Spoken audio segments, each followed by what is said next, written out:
المساكين المظلومين الذين أذهب الله عنهم الرجس وطهرهم تطهيرا.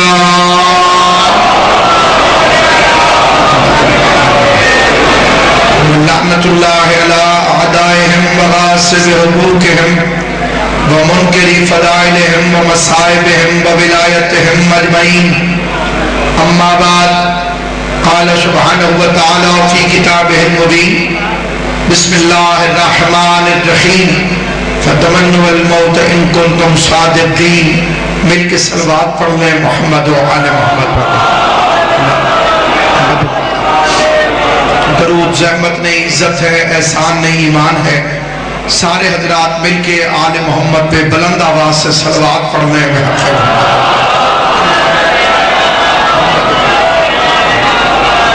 باقر آل محمد کی حدیث ہے کہ جب کوئی بندہ محمد و اہل بیت محمد پر درود بھیجتا ہے، اس کے بعد اگر 400 سال تک وہ کچھ بھی نہ کرے اور 400 سال کے بعد پھر درود بھیجے تو ملائکہ اس سے کہتے ہیں: اے بندہ خدا، ابھی تو پچھلے درود کا ثواب بھی ہم نہیں لے سکے.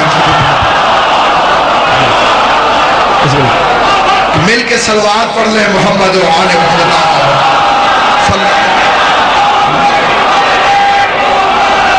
خداوند عالم اس عظیم بارگاہ کے بانی سید نظر حسین، سید عابد حسین شاہ صاحبان کو جوار امام حسن حسین میں جگہ عطا فرمائے. جتنے عاشقان محمد و اہل بیت محمد اس بارگاہ میں حاضر ہیں، خدا ان کی حاضری کو اپنی بارگاہ میں قبول فرمائے. سورہ مبارک جمعہ کی ایک آیہ مجیدہ کو عنوان کے طور پر جمعے کے دن کی مناسبت سے تلاوت کرنے کی سعادت حاصل کی ہے، جس میں خدا خود یہودیوں کو چیلنج کر رہا ہے کہ اگر تم سمجھتے ہو کہ تم اللہ سے زیادہ پیار کرتے ہو، تم اللہ کے زیادہ چہیتے ہو اور تمہیں باقیوں سے زیادہ اللہ سے پیار ہے، تو فتمنوا الموت، موت کی تمنا کر کے دکھاؤ. ان کنتم صادقین، اگر تم دعوی ایمان میں سچے ہو. یہ ہے عنوان، اور اس پر میں آپ حضرات سے طالب علمانہ گفتگو کرنا چاہتا ہوں. آیت قرآن کی ہے، دعوی رحمان کا ہے، گھر گھر میں قرآن موجود ہے. خدا نے رہتی دنیا تک کے یہودیوں کو چیلنج کیا اور کتنا بڑا رسک لیا قرآن نے. اچھا شدید، اگر قیامت تک ایک بھی یہودی موت کی تمنا کر لے تو قرآن غلط ہو جائے گا. توجہ فرما رہے ہیں؟ جب بات سمجھ آئے ذرا سے اس پہ توجہ فرمانا. یعنی یہ آیت آج بھی ہے، 100 سال بعد بھی ہوگی، 1000 سال بعد بھی ہوگی. قرآن نے قیامت تک کے لیے یہودیوں کو چیلنج کیا کہ اگر واقعی تم دعوی ایمان میں سچے ہو تو موت کی تمنا کر کے دکھاؤ. تو پتہ چلا یہودی کی صفت یہ ہے تو وہ موت سے ڈرتا ہے.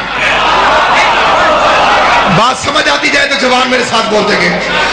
یہودی کی نشانی یہ ہے، یہودی کی صفت یہ ہے، یہودی کا تعارف قرآن کے نزدیک یہ ہے کہ یہودی موت سے بھاگے گا.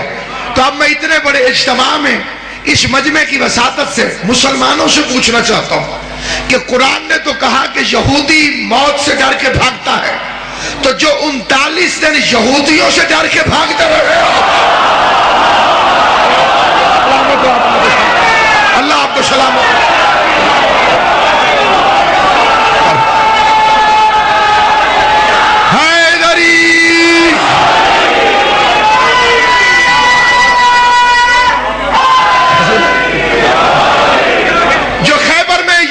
سے ڈر کے بھاگتے رہے تو یہودیوں سے بھی بدتر. پھر زبردستی کیوں کہ ضرور مانو. شیعہ اسے نہیں مانتے، شیعہ اسے نہیں مانتے، یہ الزام ہی غلط ہے. جیسے شیعہ مانتے ہیں ویسے کوئی مانتا ہی نہیں. ہماری نہ کسی کسی سے دشمنی نہ ہماری کسی سے دوستی. 1400 سال پہلے کے لوگوں سے کیا دشمنی، کیا لڑائی، کیا جھگڑا. بس ایک ہم میں اچھی سمجھے دنیا یا بری بات سمجھے، ہم کردار کو مانتے ہیں. یہ ہے مذہب شیعہ. ہم رشتہ داری کا خیال نہیں رکھتے. لوگوں نے سمجھا رشتہ داریاں قائم کرو تاکہ اچھے بن جاؤ. ہم اس بات کے قائل نہیں. ہم کردار کا لحاظ کرتے ہیں. کردار اچھا ہو، فرعون کی بیوی کو سلام کرتے ہیں. بیوی فرعون کی ہے. صرف مشرک کے گھر نہیں، ایک ہوتا ہے اللہ کے علاوہ کسی اور کو ماننے والا، ایک ہوتا ہے خود کہے کہ میں خدا ہوں. رہی اس کے گھر، نام آسیہ ہے، کردار اچھا تھا، ہم سلام کرتے ہیں. برے ماحول میں رہی، لیکن ماحول کا اثر بھی اس کے ایمان کو خراب نہ کر سکا. بھئی بعض بندے کہتے ہیں جی اس پر ماحول کا اثر ہو گیا، وہ سوشل حالات کا شکار ہو گیا، اس کا حالات ٹھیک نہیں تھے، ساتھی ٹھیک نہیں تھے. مذہب اہل بیت اس بات کا بھی ممبر سے انکار کرتا ہے. آل محمد کی عزت کی قسم، یوسف کے بھائی نبی کے ساتھ رہے اور لانتی رہے. یوسف کافروں میں رہا، علیہ السلام رہا. بولنا زبان سے جسے بات سمجھ میں آتا. یوسف کے بھائی نبی کے ساتھ رہے اور لانتی رہے. یوسف کافروں میں رہا. زلیخا کافر، عزیز مصر کافر، جیل کے قیدی کافر، پورا کفر کا ماحول، لیکن یوسف علیہ السلام رہا. آسیہ فرعون کے ساتھ رہی اور مومنہ رہی. شیطان کی کنیزیں نبی کے ساتھ رہی اور انہوں نے منافقت نہیں چھوڑی. پتہ چلا ایمان ماحول کا محتاج نہیں، ایمان باہر سے اثر انداز نہیں ہوتا، ایمان اندر سے ظاہر ہوتا. نوح کی بیوی کردار ٹھیک نہیں مانتے، وہ نبی کی بیوی، قرآن نے اس پر لعنت بھیجی ہے. آسیہ فرعون کی بیوی، تو پھر رشتہ داری کہاں گئی؟ جو بندے کہتے ہیں جی اچھے مردوں کے لیے تو اچھی عورتیں ہوتی ہیں.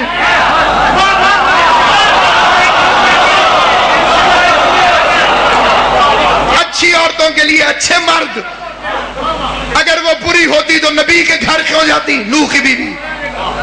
تو پھر قرآن کہہ رہا ہے نوح اور لوط کی بیوی خیانت کرنے والی، بیٹے کی تربیت بھی خراب کر دی. یہ جو نوح کا بیٹا اکڑا ہے، یہ خود بخود نہیں اکڑا، یہ ماں کی تربیت ٹھیک نہیں تھی. اس لیے ماں اچھی ہونی چاہیے. اگر ماں اچھی ہو تو بچے حجت کا انکار نہیں کرتے. اس کی تربیت خراب تھی اور اس کا نام تھا رابعہ، نوح کی بیوی. شروع سے ہی اس نے بیٹے کی تربیت خراب کی. تیرا باپ اچھا نہیں، کائنات کو کہتا ہے میں حجت ہوں، جتنا خرچہ آتا ہے سارا خرچ کر دیتی ہے. خرابی نوح کی بیوی کی، بدنامی نوح کی. میرے جیسا خطیب بھی رابعہ کا نام نہیں لیتا. یہ تو تشریح آ گئی تو میں نے تشریح کر دی. ساری دنیا کہتی ہے نوح کا بیٹا خراب نکلا، نوح کا بیٹا اچھا نہیں تھا، نوح کا بیٹا نالائق تھا. بھئی تھا نالائق، تربیت تو ماں کی خراب تھی. بھئی کوئی اس کی ماں کا نام تو لے. کہا نہیں، ماں کا کھاتا نہیں ہے. تربیت ماں نے خراب کی، بدنامی نوح کی ہو گئی. اللہ نے بھی اسی دن سے فیصلہ کیا آج کے بعد اپنے کسی نبی کی ایسی بیوی کو اولاد ہی نہیں دو. عقیدہ اجازت ہے تو میرے ساتھ بولو.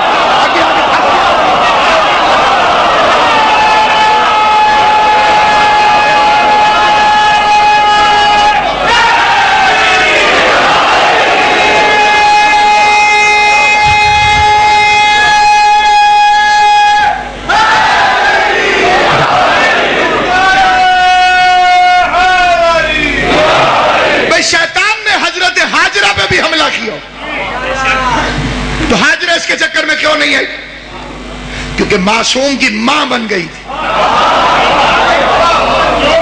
اسماعیل اسماعیل کی ماں نہ ہوتی، معصوم کی ماں نہ ہوتی، شیطان کے چکر میں آ جاتے تو رشتہ داری نہیں. بلال رشتہ دار تو نہیں حضور کا. شیعہ کیوں احترام کرتے؟ دیکھیں یہ مقصد سمجھائیے دنیا کو. ہمارے مذہب کا ہر فرد مبلغ ہے مذہب کا. ہم ایسے طبقے کے فرد نہیں ہیں جو اعتراض کرنے والے کو کہیں میں مولوی صاحب سے پوچھوں گا. حشام مولا کا ایک چاہنے والا ہے چھٹے امام کو. اس پر ایک بندے نے سوال کیا. پانچویں امام دنیا سے چلے گئے تھے، بھائی کوثر سکلین تھے. اس بندے نے کہا تیرا امام تو مر گیا. حشام نے کہا تیرے امام کو تو وقت معلوم تک مہلت ملی ہوئی ہے، تیرا تو نہیں مردہ شیطان. وہ پورا مدینہ چپ ہو گیا اور ہر طرف اس کی بلے بلے ہو گئی. امام نے حشام کو بلایا، شاباش دی، اور امام نے فرمایا حشام تجھے یہ جواب کس نے سکھایا تھا؟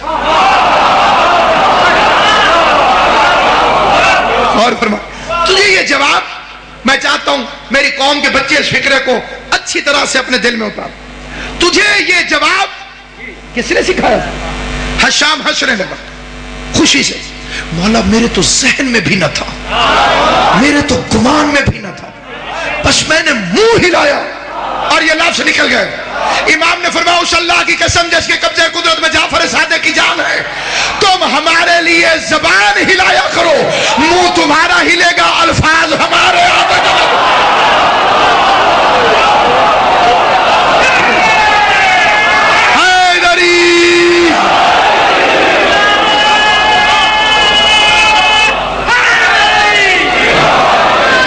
بسم اللہ. اللہ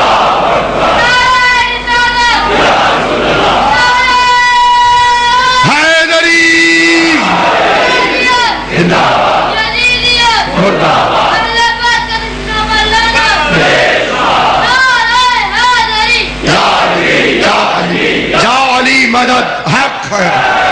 امام زمان آپ کو سلامت و آباد و شاد رہے. کسی بھی مقام پر ہیں آپ آل محمد کے لیے بولیے، لیکن شرط ہے معرفت، عقیدہ مضبوط ہو. اور پھر زبان ہے تو ہاں معرفت باہر سے نہیں آتی. نو نو نو، معرفت باہر سے آتی ہوتی تو جو قریب بیٹھے رہے انہیں آ جاتی.